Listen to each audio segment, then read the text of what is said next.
And thousands of scientists and doctors are calling to halt 5G and reduce wireless exposure. The 2020 consensus statement of the United Kingdom and international medical and scientific experts is signed by individual experts as well as groups representing hundreds of medical professionals. And I'd like to point out the EMF scientist appeal. So you can look that up, EMF scientist appeal, that has been signed by over 250 scientists who are experts in the field of wireless and non-ionizing electromagnetic radiation. And they are stating we need to reduce exposure. The limits that we have as to what is safe or what are our acceptable levels of exposure are not protective, and urgent action is needed. And they're writing the World Health Organization, the United Nations. Now, if you go to the American Academy of Pediatrics website, they also have a section on electromagnetic fields, which states when it comes to cell phones, they talk about cell towers. In recent years, concern has increased about exposure to radio frequency electromagnetic radiation emitted from cell phones and phone station antenna. An Egyptian study confirmed concerns that living nearby mobile phone base stations increased the risk for developing headaches, memory problems, dizziness, depression, sleep problems. This is on their website. It does need to be updated, I have to say, because there are many studies that have found associations between cell towers and a myriad of effects in both surveys that have been done and also studies where they have measured the wireless radio frequency radiation in homes, looked at the distance from the cell antennas, measured the different markers in the blood and found changes in the blood. And I talk about that in my other Real Truth About Health lectures. So I hope you'll watch that too, because I try to bring some new information to this one. A lot of those research studies. This is an example of imaging. I showed you imaging into the body and so forth. Here's some imaging that's done looking at, okay, so when there are antennas that are on buildings, where's the intense levels of exposure? How does it move through the air and so forth?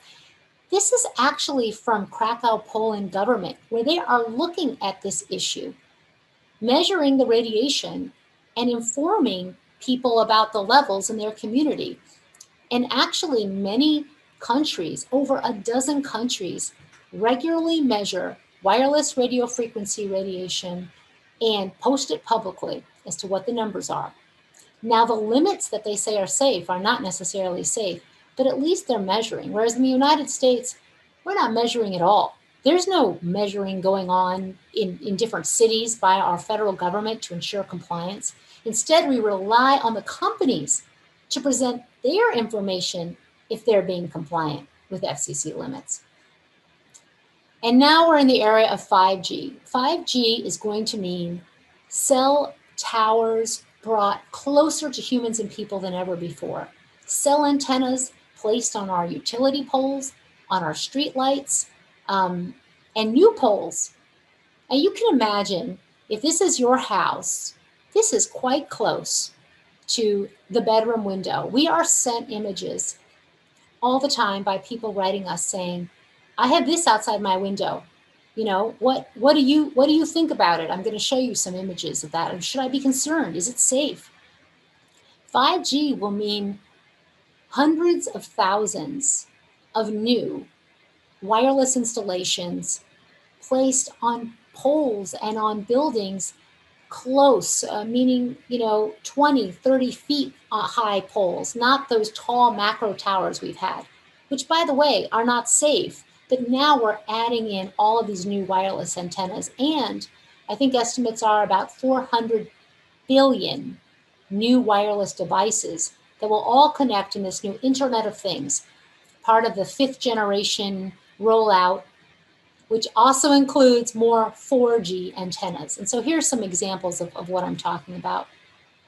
This was an apartment I stayed in San Francisco, and I looked out my window, and there was the small cell.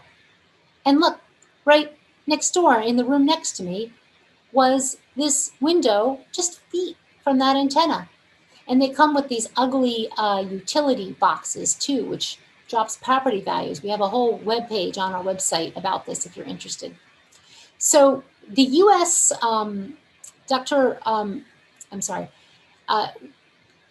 Blumenthal, Senator Blumenthal, several months ago, there was a hearing, and I'd like to play with you excerpts from this hearing as well as these are excerpts from his press conference where he asked the question of safety related to 5G. He said, "Are you doing any safety studies?" And the answer from industry, this is a panel of industry in front of him, they said no.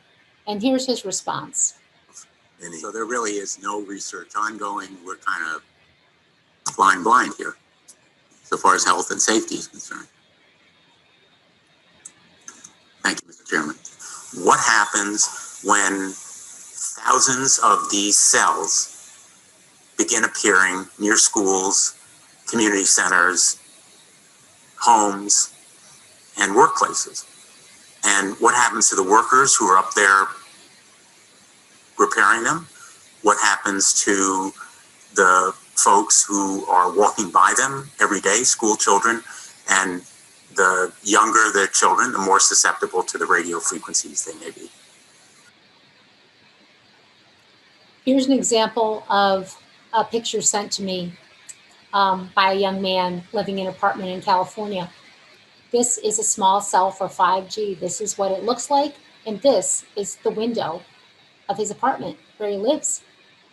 Now, there's research that's been done looking at, well, what's it gonna be like when we add all of these small cells?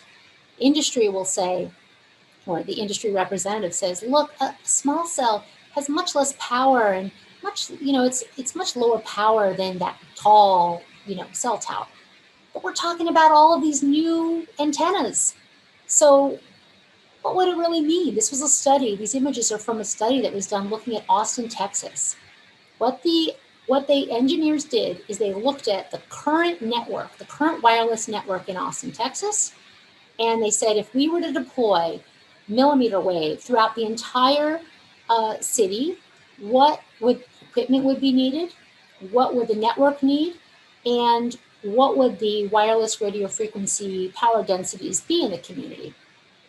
Now they conclude the 5G mobile networks cannot be yet classified as safe for the public, and the study they did demands serious considerations before using millimeter wave communications given the potential harm it could afford on the public. And they say that because if you look at this image, this is the before, this is the current LTE network that's in place.